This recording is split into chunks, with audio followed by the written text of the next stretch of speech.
잠깐만은 무슨. 산악회라고 거짓말하면서 다른 여자와 호텔에서 만나놓고 이제 와서 변명하겠다고요? 미안해. 정말 미안해. 그 순간 은주의 목소리가 높아졌다. 미안하다고요? 30년을 속이고 살면서 이제 와서 미안하다고요? 안녕하세요. 노년백서입니다. 이야기를 시작하기 전에 구독과 좋아요, 알림 설정 부탁드립니다. 정은주는 약국 진열대 앞에 서서 감기약을 정리하며 시계를 힐끔 쳐다보았다. 오후 5시 반. 평소 같으면 제국이 은행에서 돌아와 거실에 앉아 뉴스를 보고 있을 시간이었다. 하지만 오늘도 집은 텅 비어 있을 것이다. 30년 결혼 생활 동안 최제국은 변함없는 사람이었다. 매일 아침 7시에 일어나 같은 자리에서 아침 식사를 하고 저녁이면 어김없이 집으로 돌아왔다. 주말엔 골프를 치거나 집에서 TV를 보며 느긋하게 보냈다. 그런 그가 몇 달 전부터 산악회에 나가기 시작했다. 처음엔 반가웠다. 환갑을 앞둔 나이에 건강관리를 한다니 고마운 일이었다. 하지만 시간이 지날수록 뭔가 이상했다. 산행 준비를 하는 제국의 표정은 유난히 밝았고 새 등산복과 등산화를 사면서 보이는 들뜬 모습은 마치 소년 같았다. 산악회 모임이 있는 날이면 평소보다 일찍 일어나 정성스럽게 옷차림을 챙겼다. 은주는 약국 문을 잠그고 집으로 향했다. 역시나 현관은 조용했다. 거실 테이블 위엔 제국이 급히 나가면서 남긴 커피잔이 그대로 놓여 있었다.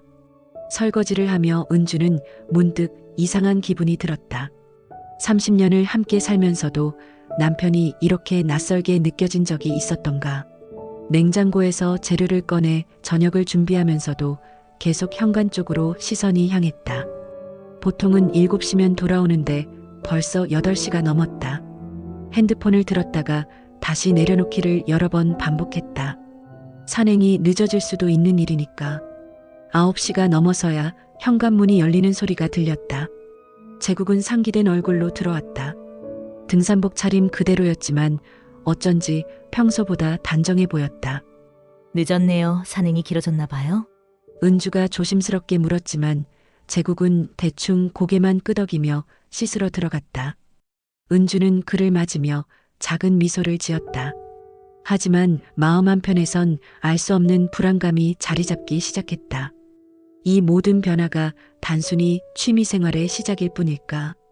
30년 결혼 생활이 만들어낸 직감이 무언가 다른 신호를 보내고 있었다. 다음 날 아침 은주는 세탁기에 빨래를 넣다가 손을 멈췄다. 제국이 어제 입었던 흰 셔츠 깃에 선명한 핑크빛 자국이 묻어 있었다. 립스틱이 분명했다.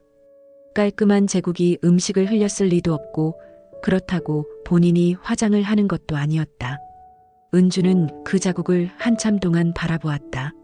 세탁을 마치고 정리하면서도 마음은 무거웠다. 제국의 등산 가방을 정리해 주려다가 또 다른 이상한 것을 발견했다. 가방 주머니에서 공연 티켓 반쪽이 나왔다. 뮤지컬 맘마미아라고 적혀 있었다. 산에 가면서 왜 공연 티켓을 챙겼을까? 아니면 산행 후에 공연을 본 것일까? 은주는 티켓을 손에 쥐고 앉아 있었다. 제국이 뮤지컬을 좋아한다는 말을 들어본 적이 없었다. 30년 함께 살면서 그가 문화생활에 관심을 보인 적은 거의 없었다. 영화관에 가자고 해도 시간 없다며 거절하던 사람이었다. 약국에서 점심시간이 되자 은주는 산악회 모임에 대해 더 알아보고 싶어졌다. 평소 친하게 지내던 이웃 김 여사가 들렀다. 약을 받아가면서 김 여사는 자연스럽게 말을 꺼냈다. 이 선생님 남편분 요즘 부쩍 젊어지신 것 같아요. 지난 토요일에 강남에서 봤는데 정말 멋지시더라고요. 은주의 손이 잠깐 멈췄다. 지난 토요일은 북한산에 간다고 했던 날이었다. 누구랑 같이 계셨나요? 글쎄, 저도 멀리서 봐서 등산복도 아니고 깔끔하게 정장 차림이시더라고요. 김 여사가 나간 후 은주는 자리에 앉아 생각에 잠겼다. 북한산에 간다던 날 강남에서 정장 차림으로 누군가와 함께 있었다는 것. 모든 조각들이 하나의 그림을 그려내기 시작했다. 하지만 은주는 아직 그 그림을 완전히 받아들일 준비가 되지 않았다. 토요일 오전 제국은 여느 때처럼 등산 가방을 메고 현관을 나섰다. 은주는 침실 창가에서 그의 뒷모습을 지켜보았다. 평소와 다를 게 없어 보이는 모습이었지만 이제는 모든 것이 의심스러웠다. 제국이 골목 끝으로 사라지자 은주는 서둘러 옷을 갈아입었다. 30년 결혼 생활 동안 남편을 미행해 본 적은 한 번도 없었다. 하지만 이제는 직접 확인하는 수밖에 없었다. 은주는 손끝이 떨리는 것을 느끼며 핸드백을 챙겼다. 마스크와 선글라스까지 챙기는 자신이 우스꽝스럽게 느껴졌지만 들킬 수는 없었다. 제국이 평소 이용하는 버스 정류장까지 뛰어가듯 걸었다. 다행히 그가 탄 버스가 아직 출발하지 않았다. 은주는 바로 뒤에 오는 택시를 타고 따라갔다. 제국은 앞쪽에 앉아 핸드폰을 들여다보고 있었다. 그의 표정은 평소보다 밝아 보였다. 버스는 북한산 방향이 아닌 시내로 향했다. 은주의 가슴이 두근거리기 시작했다. 제국은 시청역 근처에서 내렸다. 은주도 조심스럽게 따라 내려 멀찍이 거리를 두며 뒤를 밟았다. 그가 향한 곳은 고급 호텔이었다. 등산복 차림으로 호텔 라운지에 들어가는 모습이 어색해 보였지만 제국의 걸음에는 주저함이 없었다. 은주는 로비 한쪽 소파에 앉아 라운지 입구를 지켜보았다. 심장이 터질 것처럼 뛰었다. 얼마 후 라운지 안에서 웃음소리가 들렸다. 은주는 조심스럽게 입구 쪽으로 다가갔다. 유리문 너머로 제국의 모습이 보였다. 그리고 그의 옆에 여자가 있었다. 중간 정도 기장의 머리에 자신보다 훨씬 젊어 보이는 여자였다. 두 사람은 서로를 바라보며 환하게 웃고 있었다. 오늘 시간 내줘서 고마워요. 제국의 목소리가 들렸다. 평소 은주에게 하던 통과는 전혀 달랐다. 저야말로요. 오빠와 함께 있으면 시간 가는 줄 몰라요. 여자의 대답에 제국이 웃었다. 두 사람은 서로를 바라보며 환하게 웃고 있었다. 제국이 여자의 손을 살짝 잡는 모습까지 보였다. 그 순간 은주는 다리에 힘이 빠지는 것을 느꼈다. 벽에 기대어 서서 숨을 고르려 했지만 가슴이 답답했다. 30년 동안 한 번도 의심해 본 적 없는 남편이었다. 성실하고 가정적이며 바람을 피울 사람이라고는 생각해 본 적도 없었다. 그런 그가 지금 다른 여자와 다정하게 앉아 있는 모습을 보고 있으니 현실감이 없었다. 은주는 로비를 빠져나와 호텔 앞 벤치에 주저앉았다. 서울 한복판의 소음도 오가는 사람들의 모습도 모두 흐릿하게 느껴졌다. 오직 방금 본 그 장면만이 선명하게 눈앞에 맴돌았다. 산악회라던 말들, 건강을 챙긴다던 핑계들이 모두 거짓이었다는 사실이 뼈저리게 와닿았다. 집으로 돌아온 은주는 며칠 동안 제대로 잠을 이루지 못했다. 혹시 자신이 잘못 본 것은 아닐까 하는 희망과 분명히 본 것이라는 확신 사이에서 마음이 흔들렸다. 제국은 여전히 평소처럼 행동했다. 아침 식사를 함께하고 은행에 출근하고 저녁이면 집으로 돌아와 뉴스를 보았다. 마치 아무 일도 없었다는 듯이. 돌아오는 토요일, 제국은 또다시 등산 가방을 메고 나섰다. 이번에도 은주는 뒤를 밟기로 했다. 확실히 해야만 했다. 우연이었기를 바라는 마음이 간절했지만 진실을 마주할 용기도 필요했다. 같은 호텔 앞에 도착했을 때 은주는 길 건너편 카페에서 자리를 잡았다. 창가 자리에서 호텔 정문이 훤히 내려다 보였다. 커피 한 잔을 시켜놓고 기다렸지만 입에 댈 수가 없었다. 1시간쯤 지났을까? 호텔 정문이 열리면서 제국이 나타났다. 그리고 그의 옆에는 지난번과 같은 여자가 함께 있었다. 이번에는 둘 다 캐주얼한 옷차림이었다. 제국의 손에는 작은 선물 상자가 들려 있었고 다른 한 손은 그녀의 어깨에 자연스럽게 올리고 있었다. 택시를 잡으며 제국이 말했다. 오늘 정말 즐거웠어요. 다음에 또 만나요. 여자는 환하게 웃으며 대답했다. 네, 저도 정말 행복했어요. 은주는 컵을 쥔 손에 힘을 주었다. 두 사람의 모습은 누가 봐도 연인 같았다.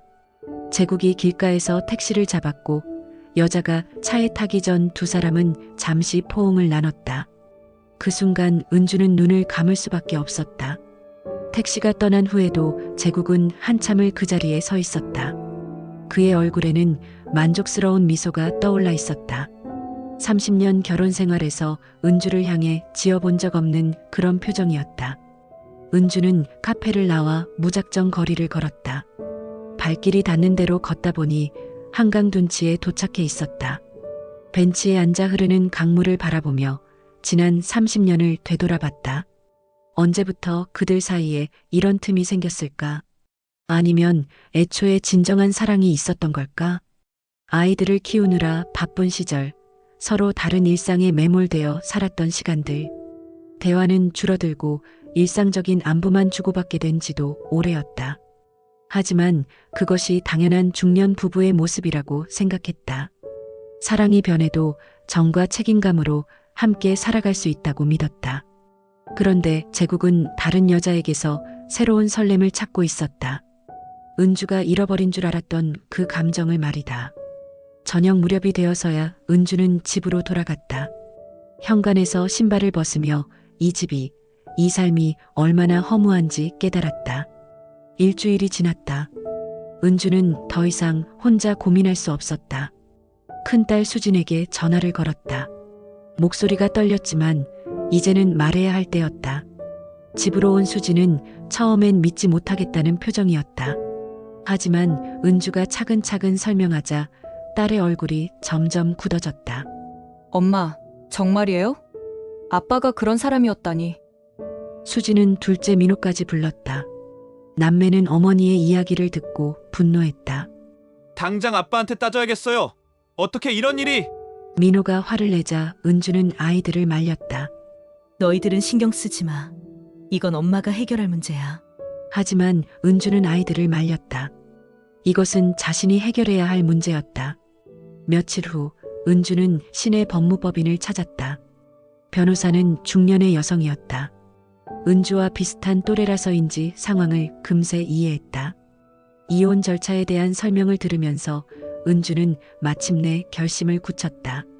30년이라는 시간이 아깝다고 생각했지만 남은 인생을 거짓 위에서 보낼 수는 없었다. 제국과의 마지막 대화는 생각보다 담담했다. 은주가 모든 것을 알고 있다고 말하자 제국은 한동안 아무 말도 하지 못했다.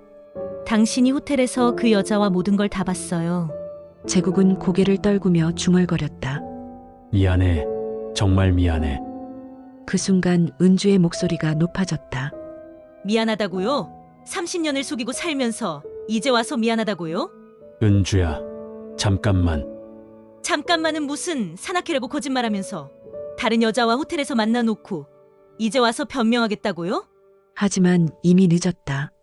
변명도 사과도 제대로 하지 못한 채 그는 짐을 싸서 집을 떠났다. 30년을 함께 살았던 남자가 단 며칠 만에 타인이 되어버리는 순간이었다. 혼자 남은 집은 처음엔 너무 조용했다. 하지만 시간이 지나면서 은주는 그 고요함 속에서 오랜만에 평화를 느꼈다. 더 이상 거짓말을 듣지 않아도 되고 의심하며 살지 않아도 됐다. 진실이 아무리 아프더라도 거짓보다는 나았다. 약국에서의 일상도 달라졌다. 환자들을 대하는 은주의 표정이 한결 밝아졌다. 김 여사는 은주가 부쩍 젊어 보인다고 했다.